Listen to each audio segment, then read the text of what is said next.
Бекен Бекмұратұлы Алматы облысы Қарасай ауданындағы Жетісу елді мекенінде өмірге келген.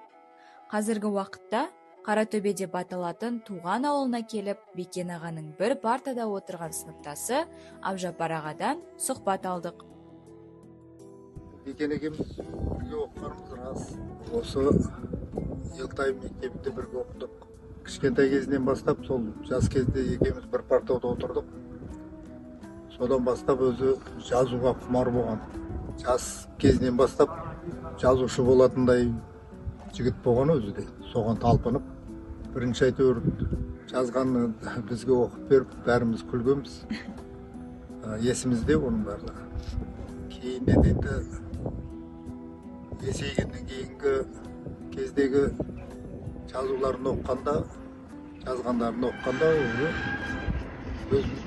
өзгеше қарадық ол кезде.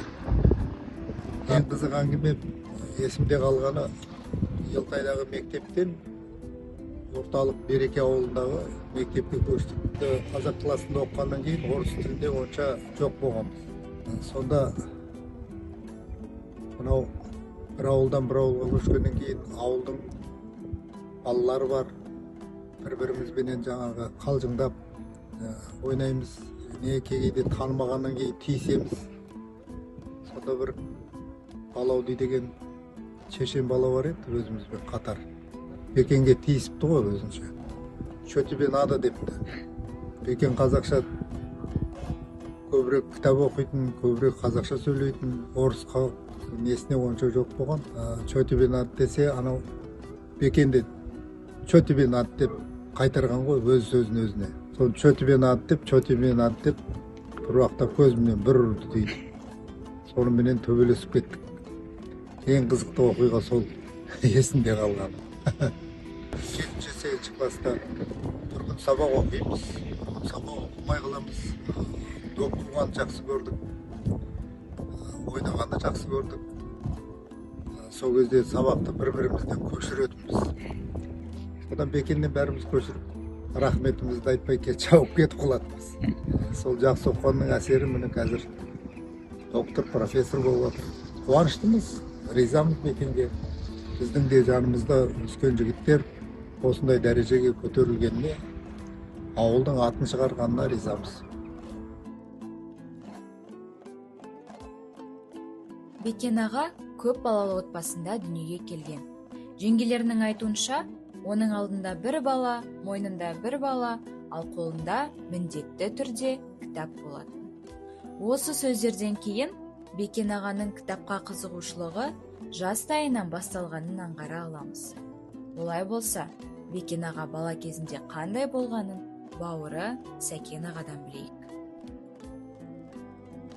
Бекен ағамыз көпшілік жазушы ретінде білгені біздерге енді үлкен ағамыз ғой, енді қамқор, әрқашанда алға сүйреп, бұрын мектепте оқып жүргенде сабағымызды тексеріп қадағалап отыратын.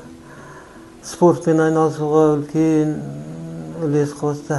Өзі де спортпен айналысады. Сосын бірге таңертесін ұйықтап алсаң оятып тренировкаға жүгіртуге алып кететін.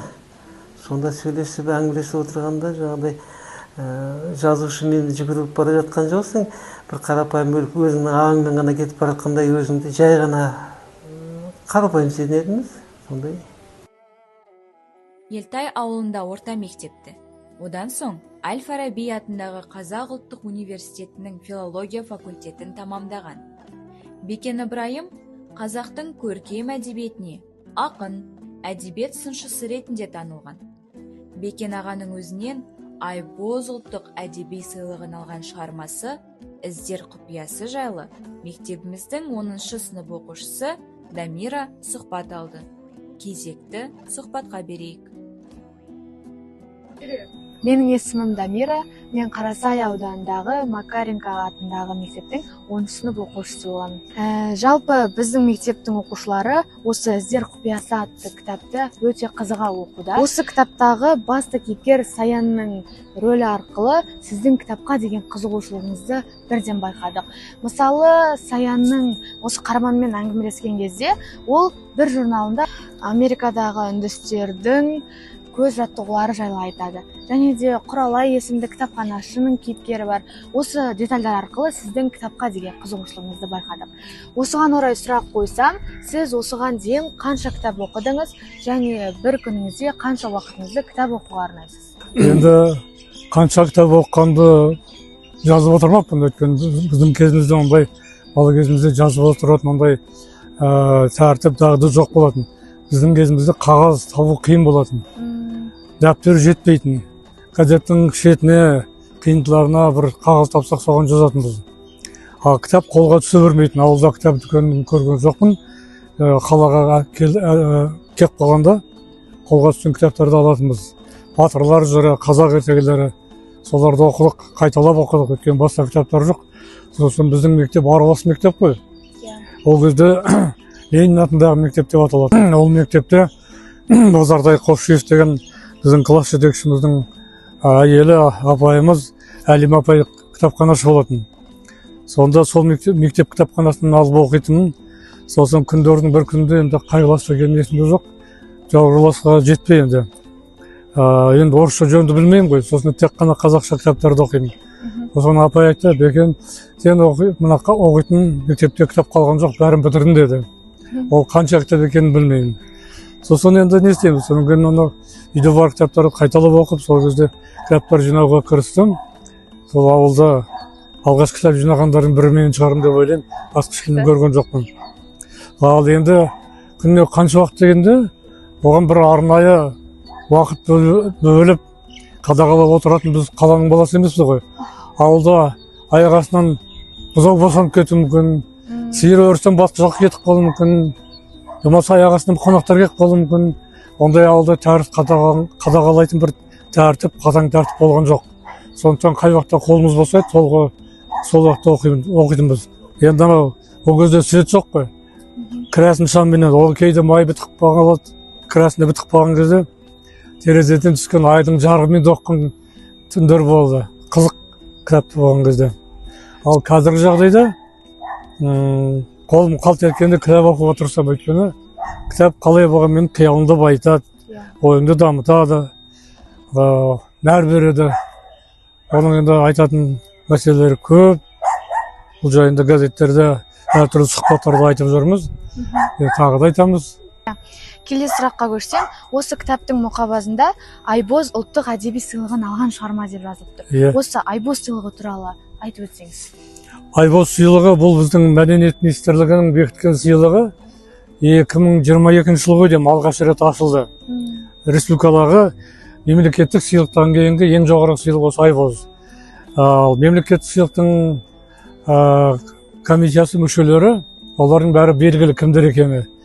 Қандай шығармалар түседі, олардың барлығы авторлары да, шығармалардың аттары да бәрі белгілі. Мына Айбоз сыйлығы поэзия, проза, драматургия, балалар әдебиеті саласы бойынша болды. Бұл конкурстың ерекшелігі кімнің қандай шығарма жібергені белгісіз. Сайтта жаңағы почта ма, сайт деймі, соған салады, сосын шығармалар түседі. Оның комиссия мүшелері бірін-бірі білмейді. Кімнің шығармасы екенін білмейді. Мүшелері де бірін-бірі білмейді. Сонда Айбоздың ерекшелігі көп сыйлықтарға қарағанда әділ бағалауға жол ашылды.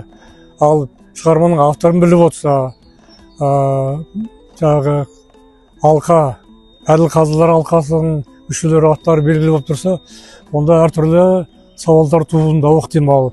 Сондықтан сол жылдан бастап мына Айбоз сыйлығы қазір сол дәстүрге айналып келе жатыр.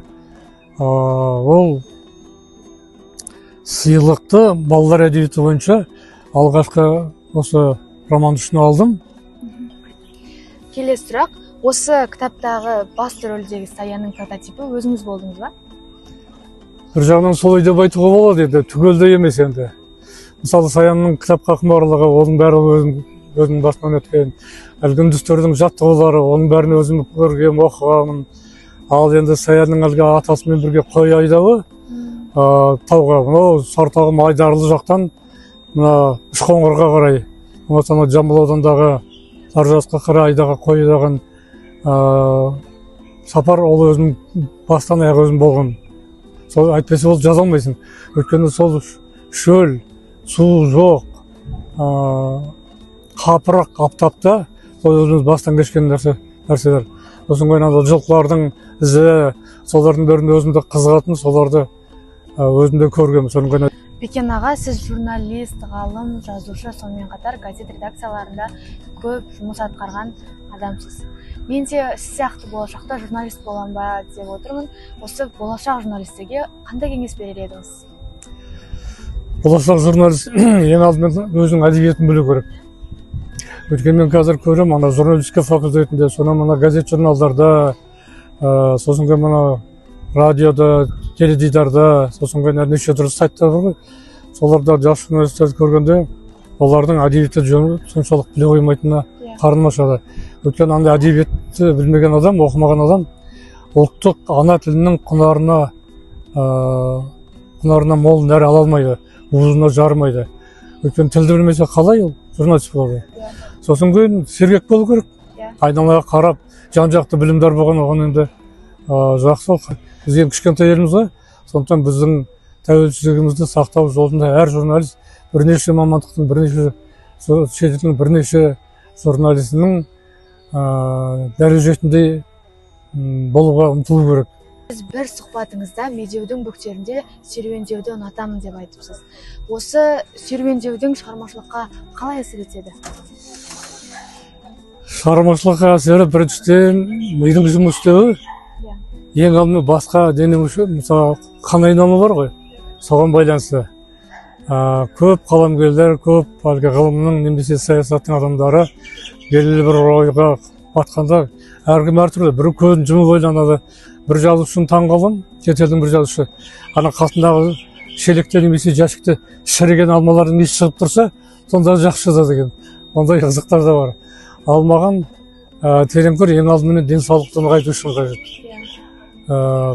Жүрген кезде ешкім бөгет жасамаса, өзіңмен өзің жүрген кезде былай жайшылықта шеше алмаған, ойыңа келмеген нәрселер сол жүрген кезде ойға келеді. Осы халқымыз айтады ғой, адам мен табиғат егіз деп. Осы шығармадан сіз адам мен табиғатты бірге көрсете алдыңыз деп ойлаймын. Аға, өзіңіз білесіз, қазіргі таңда біздің ауданымызда осы іздер құпиясы кітабы аясында байқау өтіп жатыр. Осы жас оқырмандарыңызға бір батаңызды берсеңіз. Бисмиллахиррахманиррахим. Айналайын балалар, алғатын асуларың биік болсын. Қашанда талмай, шаршамай, табыстан табысқа жете беріңдер. Талапты жетер табысқа дейді. Бүгінгі биігіңнен ертеңгі биігің нұрлы болсын, сәулелі болсын. Қалай өмірді әр күніңді босқа өткізбей, еліңнің тәуелсіздігі үшін ұлы күреске қарай жұмсаңдар. Әр күндерің мағыналы, мазмұнды өтсін. Сонда ғана біздің еліміз биікке, алыс болашаққа баруына жағдай жасалады. Барлықтарында аман болсын, еліміз аман, жұртымыз тыныш болсын.